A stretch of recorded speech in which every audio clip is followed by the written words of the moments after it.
Hello everyone, so ayan nakaluto na ako ng ginawa kong isaw, sisig, alas sisig na isaw. So eto na guys, oh. Sarap. Ayan, ito na yung ginawa ko.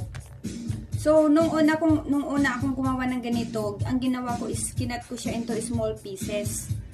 Tapos may something egg din siya. So masarap din yun. And ito, trinay ko siya na medyo mahahaba yung isaw ng manok. Tapos nilagyan ko ng mayonnaise. So, konting mayonnaise lang yung nilagay ko kasi nga hindi ako mahilig sa madaming mayonnaise. And then nilagyan ko siya ng sili.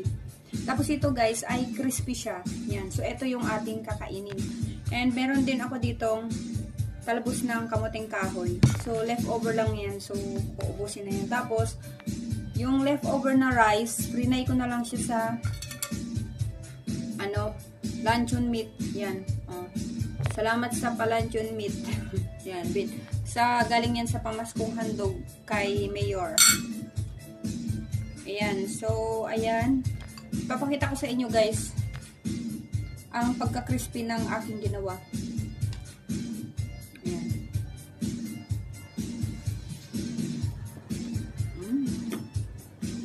Tumutunog yung pagka-crispy niya.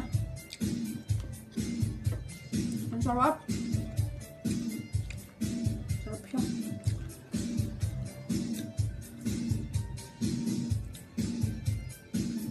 Ayan, ikain natin with sili.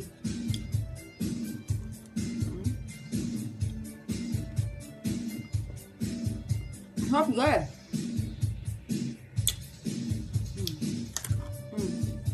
Crispy talaga siya.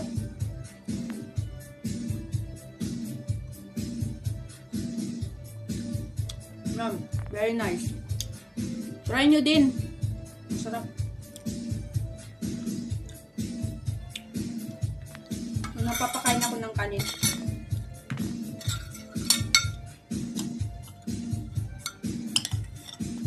Maganda yan sa mahilig manginginom. Yan.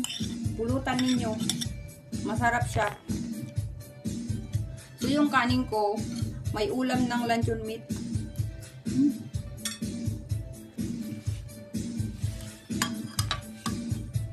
Ang sarap.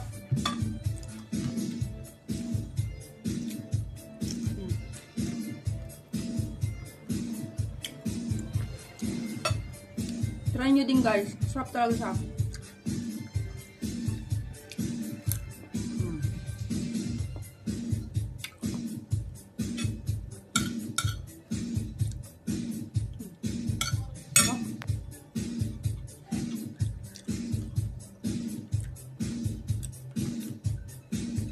Super crispy.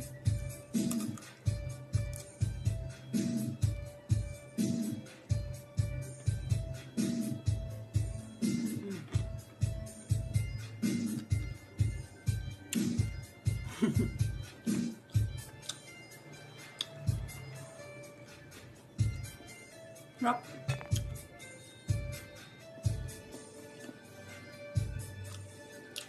So ayan guys. Hanggang dyan na lang yung video ko.